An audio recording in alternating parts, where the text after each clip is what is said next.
Ce sera l'un des temps forts de la semaine à venir, le sommet social qui s'ouvre mercredi, un sommet sur l'emploi vu ce soir d'Avignon.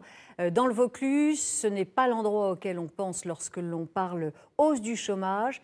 Et pourtant, ce département est le plus touché de la région PACA. Le reportage de Jérôme Bazin et Nathalie Berthier.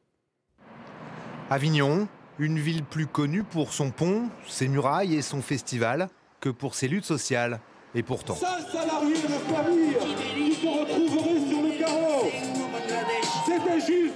Aujourd'hui, on est ici pour déjà contester le plan social mis en place par Continental Nutrition. Et aujourd'hui, en janvier, c'est le moment de plaider, de tenter de tacler le PSE qui aujourd'hui met 100 familles sur le carreau. 99 salariés menacés par la fermeture de leur usine d'alimentation. Un plan social vécu ici comme un drame parce qu'il est le dernier d'une très longue série. Depuis 2008, le Vaucluse a perdu près de 1000 emplois. Cerné, Avignon accueille 35% des chômeurs du département. À Pôle emploi, on part au plus pressé, inscription et indemnisation. L'heure n'est plus au suivi personnalisé.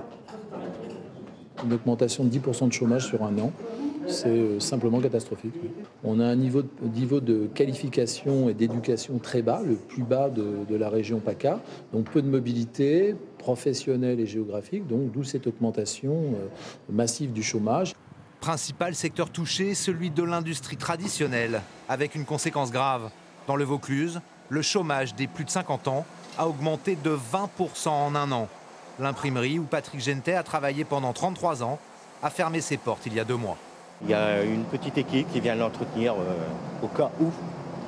Au cas où quoi? Au cas où on aurait un repreneur. Vous y croyez? Non, franchement non. Il est l'une des victimes du plus gros plan social de 2011 en France. La liquidation du journal Paru vendu, 1650 emplois supprimés, dont 80 à Avignon. Des salariés souvent peu diplômés et trop âgés pour repartir à zéro. Il n'y a pas longtemps que j'ai fait construire, j'ai des enfants en bas âge. Non, bouger pour moi, non. Mais vous pensez que vous allez retrouver quelque chose? À 51 ans, ce ne sera pas évident, hein, c'est sûr. De toute façon, je ne me fais pas d'illusions. Une casse sociale qu'Avignon tente d'éviter en attirant des industries plus innovantes. Pour séduire cette entreprise de connectique, le département n'a pas lésiné. Bâtiments, terrains, tout a été fourni clé en main, mais cette politique coûteuse est aujourd'hui menacée par la hausse du chômage. On a multiplié par plus de 60% nos dépenses de RSA, ce qui fait qu'à un moment donné, les dépenses sociales pèsent complètement sur les dépenses d'investissement et d'accompagnement qu'on pourrait faire auprès des entreprises. Dans ce département, sous tension, les 99 salariés de Continental Nutrition luttent pour sauver leurs emplois parce qu'ils sont certains de ne pas en trouver d'autres. Si l'usine ferme et si vraiment on ne peut pas sauver Continental ou sauver le site pour en faire autre chose, ça va être très très compliqué. Tous espèrent qu'à la fin du mois, la justice cassera leur plan social.